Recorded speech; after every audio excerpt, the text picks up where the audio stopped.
Go. Streaming from South Africa to the world. This is the Stonks Go Moon podcast. What just happened? We break it down so you don't have to. Welcome everyone to the Stonks Go Moon podcast. My guest today, Raza Khan, is the customer marketing manager for Virgin Media and O2. Welcome back to the pod. I didn't fuck up the intro. There we go. How are you, sir? I'm great, Rocco. How have you been? Thank you for heeding the call on 99 to join me today. I want to talk about greenwashing. And you said you have some strong opinions on greenwashing, particularly in finance and then particularly in fashion, right? Let's hear them. Yeah. What are those thoughts? So, firstly, ESG and greenwashing, it's an interesting space because it's a space that's got a lot of media spotlight on it. Mm-hmm. James Acaster, who you might know, yes. He's the one who was going to burn, was it 10 grand for David Beckham going to Qatar? He did a great segment on it about how the likes of like Primark, how the likes of ASOS, for example, they're labeling their wares recycled, eco, low impact, sustainable. One of the issues with this is, apart from recycled, eco, low impact, and sustainable are such vague definitions. Yeah, you can literally put them on absolutely anything. We could put this on the SGM podcast, Rocco. Yeah, this is eco. I'm using my laptop in eco mode. It's low impact. It's what, 15 minutes. And what you don't know is that the whole thing is hosted on the blockchain. So, so it's super eco. The fashion industry is somewhere that generates a revenue of 1 trillion, the most coming from China.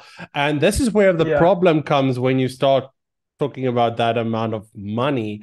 It's like, maybe we should have started and explained what greenwashing is before we delved into it. But basically greenwashing, and my understanding, it's if you make claims about your product that are untrue to sort of attract investors or customers and make your brand look more appealing or eco-friendly than it in actual reality is.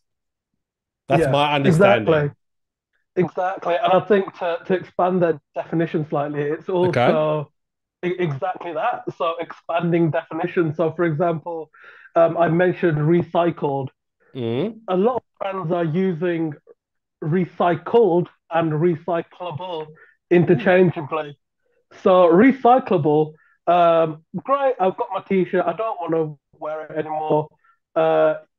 Give it back to whether it's the organization themselves, whether I take it down to the recycling plant, it can be utilized for something else in the future.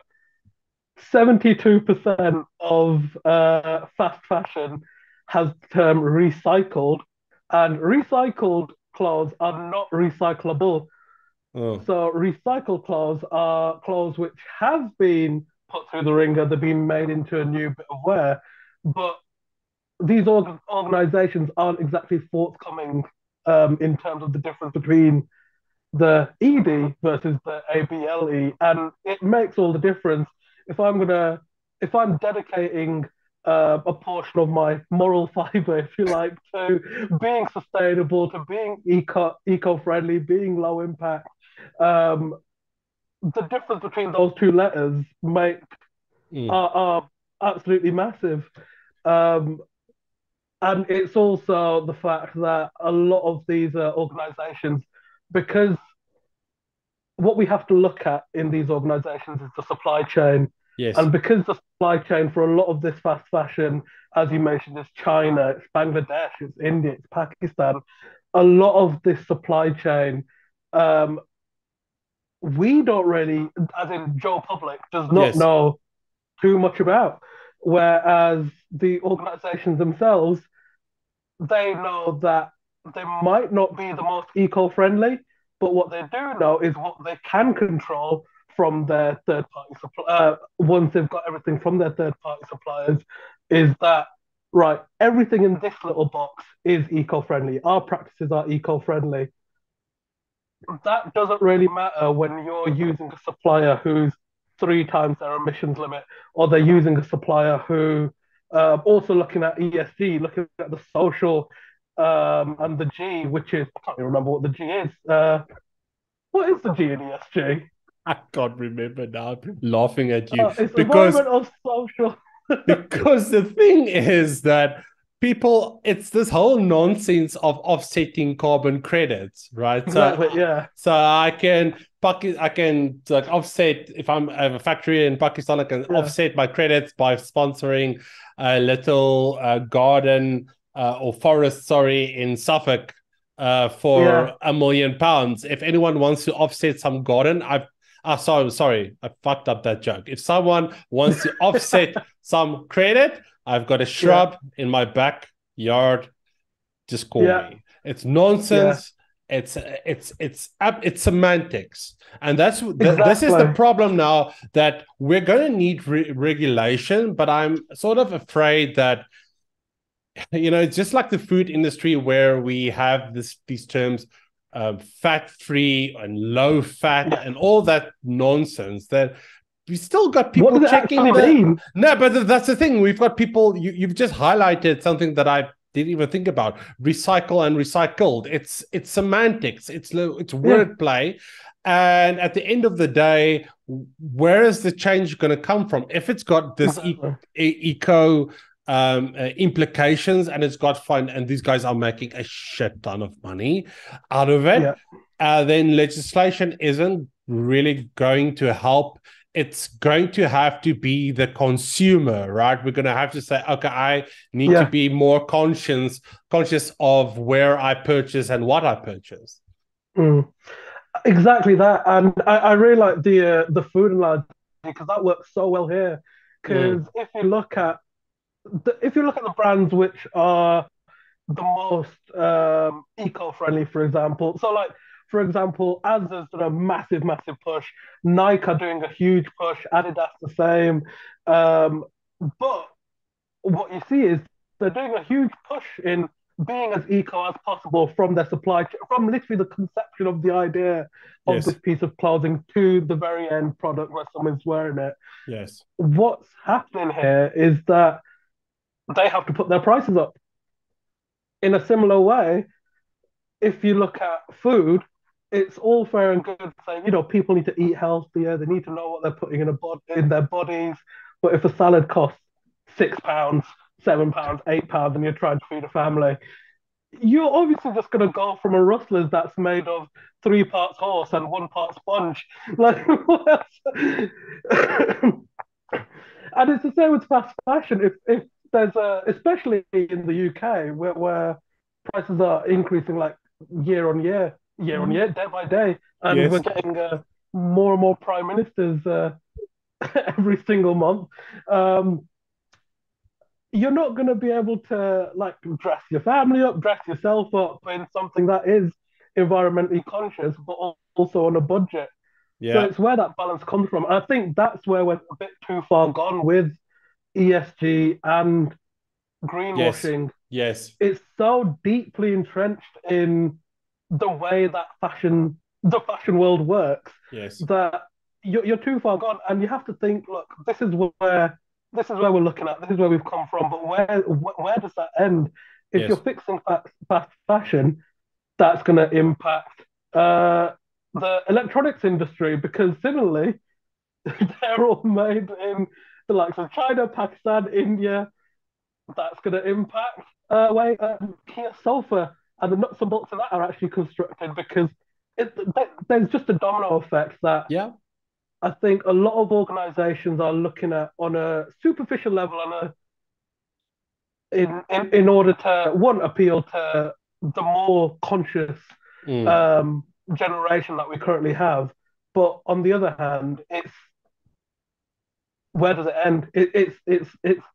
I think it's a non-starter, Percy. That might just be the skeptic in me.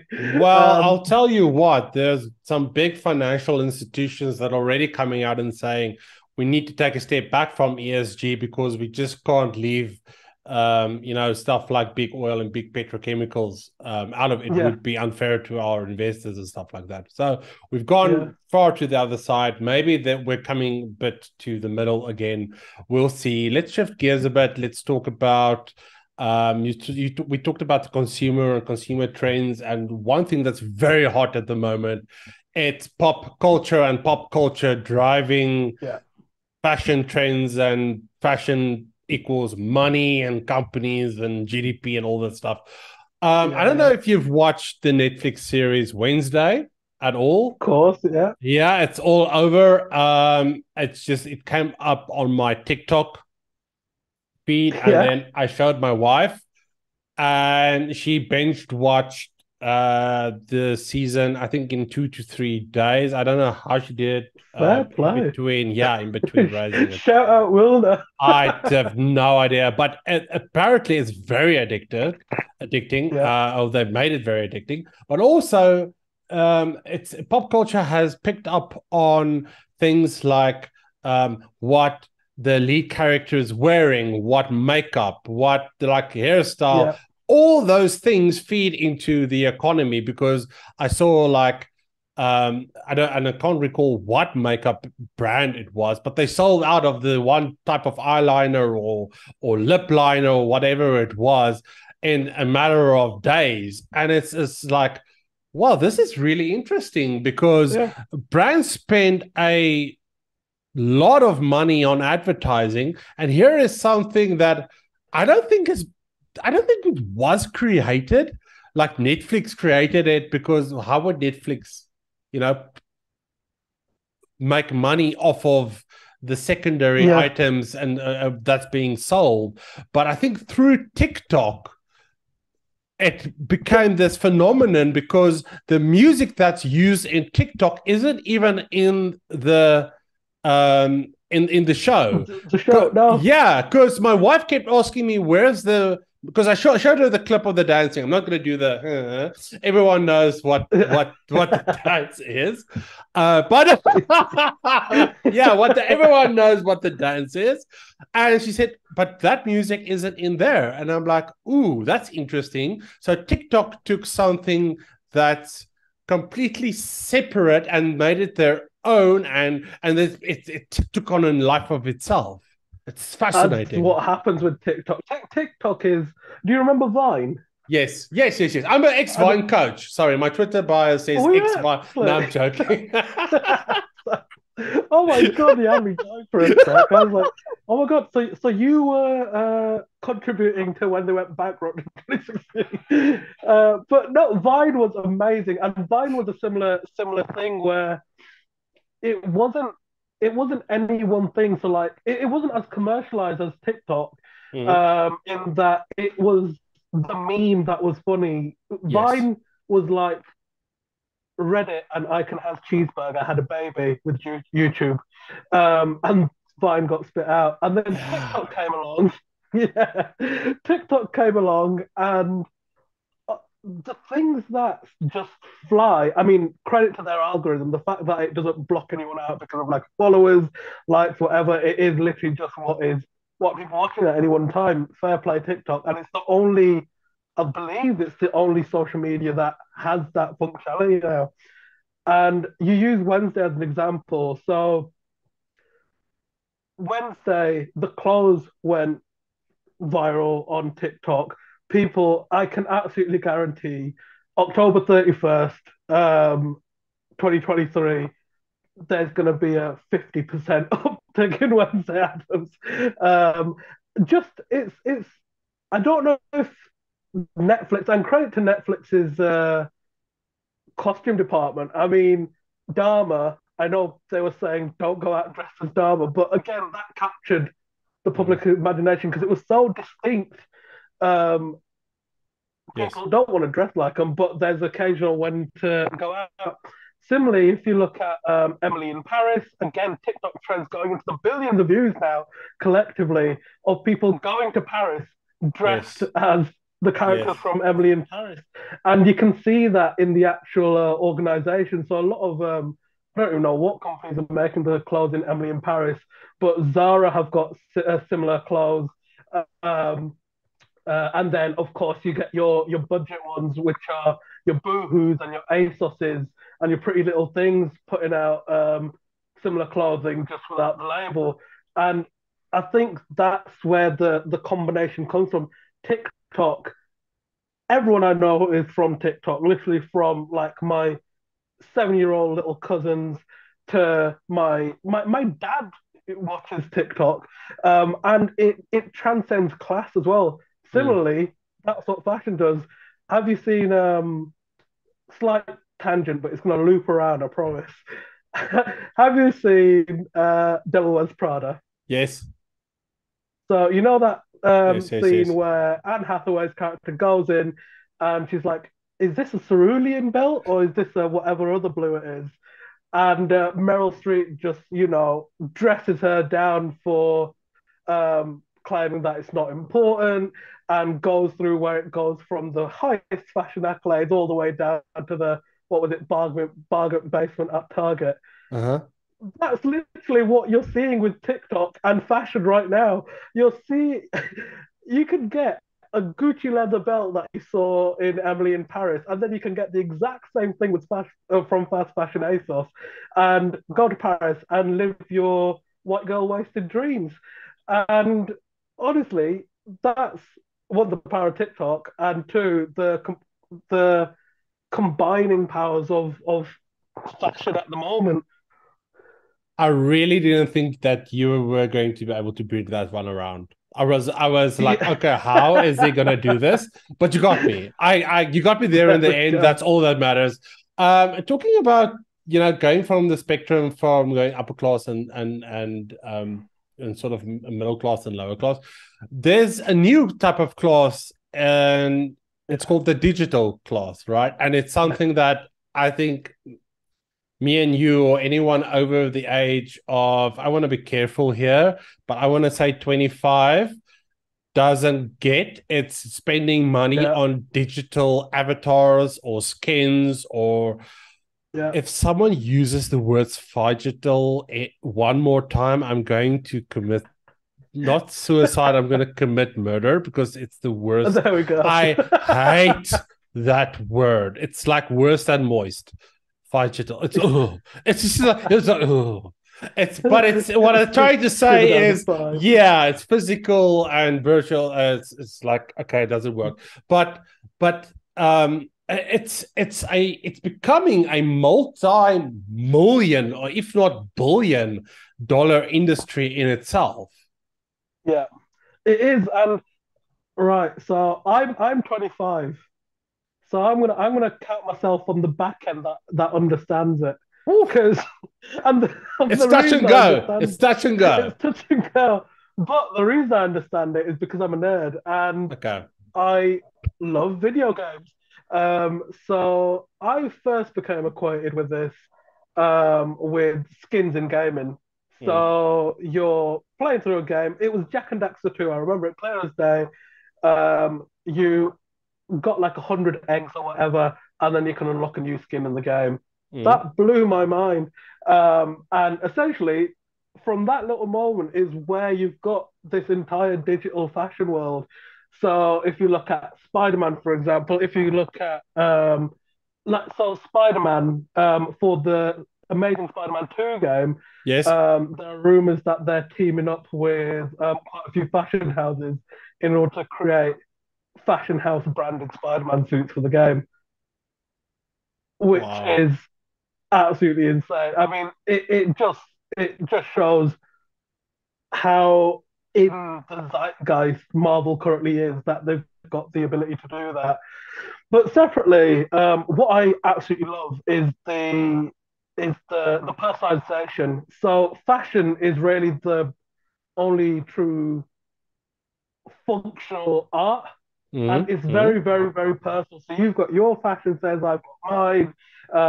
Anna Wintour would hate us both, but that's by the by. But what we've got with fashion is that we're moving out of this era of supermodels. Yes.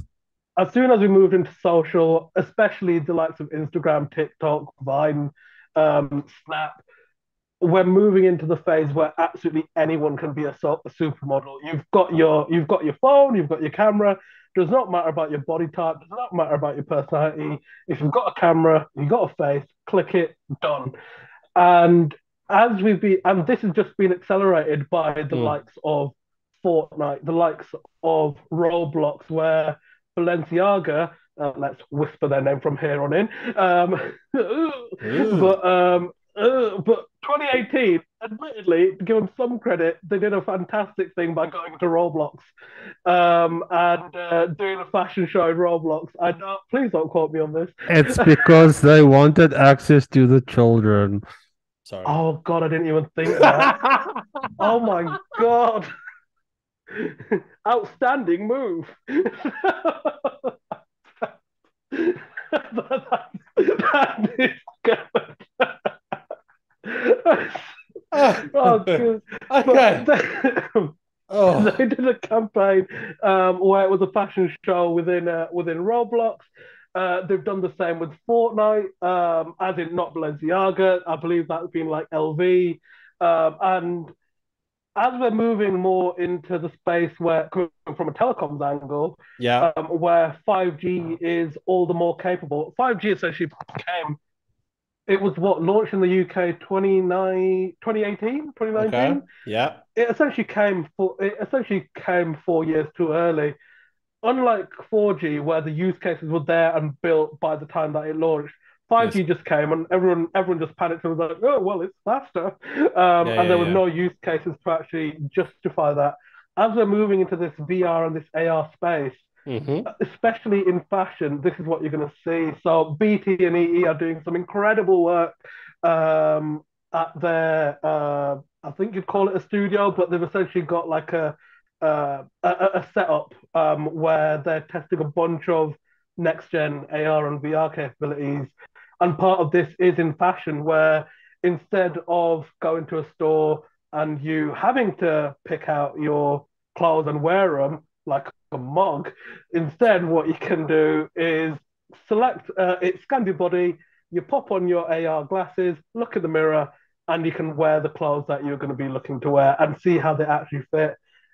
And that's a consumer example. If you want to go to the high fashion example, if you see what Rihanna's doing with her Fenty line, she is bringing in, I mean, they're world class in terms of bringing in people who would otherwise go unrepresented. But I really do believe that in the next 5 years, we're going to get a Fenty line. No one's going to be watching this. The people who are watching are going to be part of the show. It's going to be a VR fashion show. Whatever is in that Fenty line is going to be able to be AR or VR projected onto your own body, and you can be part of that show. And that is where all of this fashion and the developments in digital have been leading to a convergence. And being able to see it now in the likes of Fortnite, in the likes of Roblox, in the likes of even Minecraft. Minecraft had I think it was an Armani, what's it called? Runway walk in Minecraft. But it's Gucci it was Gucci or Gucci or Armani, I'm not sure. Yeah, one of those. But everything in fashion is pointing to a more digital slash personal experience. Everything in the digital world is pointing more towards convenience and now enhancing the personal experience. So there's just that natural overlap that I'm really excited to see in the next 5 to 10 years. I think I said a couple of weeks ago that at the end of the day, we'll just be walking digital avatars. Oh, yeah. Because if I look at all this tech lens AI and churning out and generative AI, churning out everything, it just makes sense that that's where we're going. We are fed up of, it's breaking down these stereotypical, like what you look like, what I look like, body shaming, whatever. And then it's like creating a different personality. for yourself and choosing how you represent yourself, I guess. And I guess with the technologies that are coming, like you say, VR and AR, that's a logical way that we're going with fashion. Yeah, therefore, and it's really interesting what you mentioned about like almost rebooting your personality, or like fixing bits in your personality that more align with who you are. Sorry, COVID. But that align more with who you are, and it's something gamers have experienced for years now, and the fact that the rest of the world is catching up, it's really exciting. Raza, thank you so much. Before you die of COVID, thank you so much for joining me today. It's always a pleasure. I love chatting to you.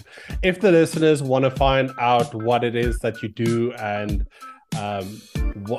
where can they connect with you? Get at me on LinkedIn, and then if you want to be even more surprised, there's Instagram, but LinkedIn for the professional way. And we'll put the links in the comments. Thank you so much for joining us. To our listeners, peace, love, and prosperity. And we'll catch you in the next one. Cheers. And we're out. Dude, that Balenciaga